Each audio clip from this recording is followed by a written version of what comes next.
នេះខ្ញុំប្រាប់ពីរបៀបយកលុយពីប្រធានយកពន្ធណាអញ្ចឹងមុនដំបូងយើងទៅហៅប្រធានយកពន្ធមកហត់ទៅហើយ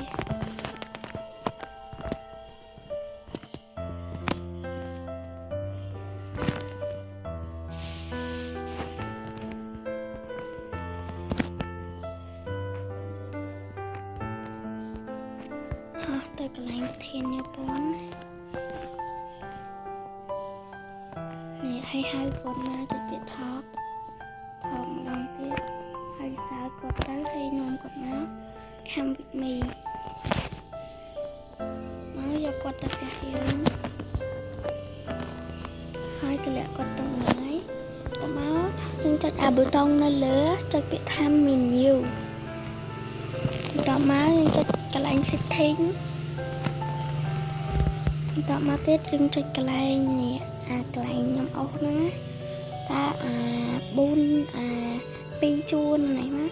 កន្លែងណាខ្មៅឃើញរឿងខ្មៅជាងគេកន្លែងនោះខ្ញុំចុចកន្លែងហ្នឹងមកអូខេតមកយើងទៅកន្លែងយ៉ាកុសាដើម្បីយកកំភ្លើងអ្នកខ្ញុំបាត់ក្រុមយ៉ាកុសាអស់ហើយដោយសារយើងចុចប៊ូតុងហ្នឹងយើងទៅមកកំភ្លើងអស់ទៅអ្នកទាំងអស់គ្នាមិនបាច់ទៅមកអស់កុំណាតែខ្ញុំទៅមកអស់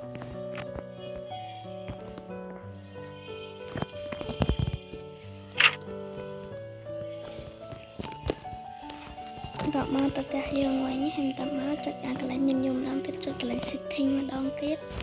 តមកចុចអាកន្លែងយើងចុចមិញហ្នឹងមកបិទវាវិញអូខេត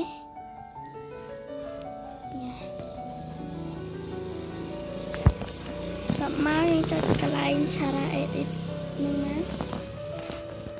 តមកចុចពី editing ហើយចុចកន្លែងពាក្យគ្រប់នៅលើតមកចុចកន្លែងលេខរៀងទី2មក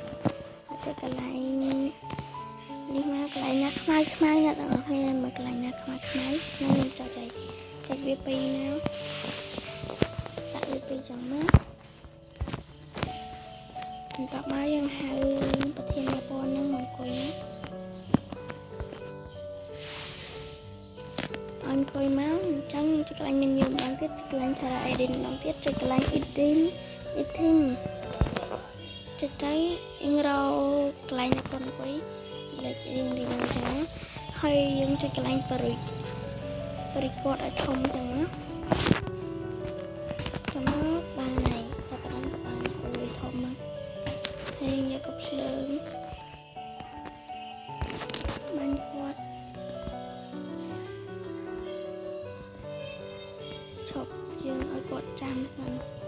ហើយចាំយើងបានគាត់ចាស់មកប្រញាប់គាត់អត់ទាន់មកប្រេបាញ់ឲ្យច្រើន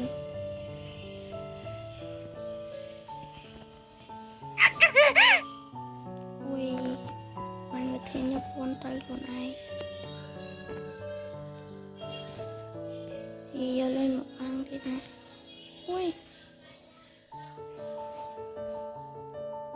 បាញ់គាត់ឲ្យគាត់នឹងងាប់អើស្រួយយើងយកលុយ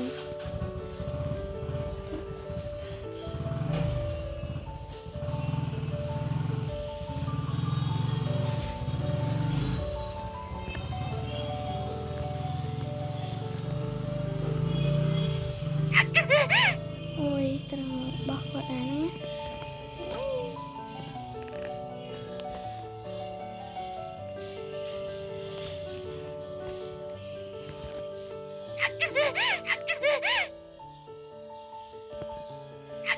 ា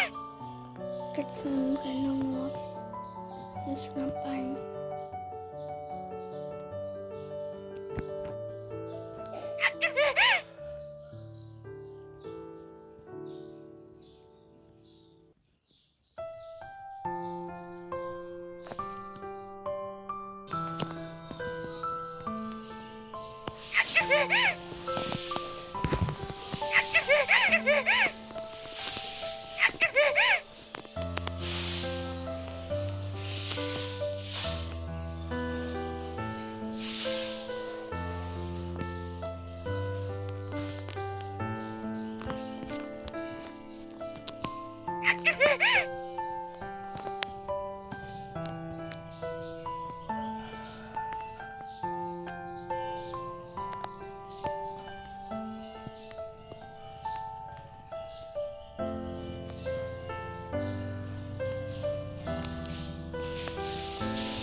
តែប៉ុណ្ណឹងមកបាត់មួយមកអាចទៅបែកហ្នឹងមកតើមកយើងទៅកន្លែងការិយាល័យរបស់គាត់មក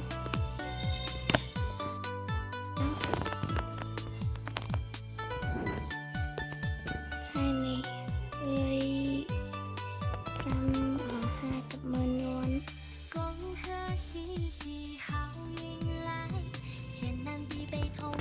អូខេ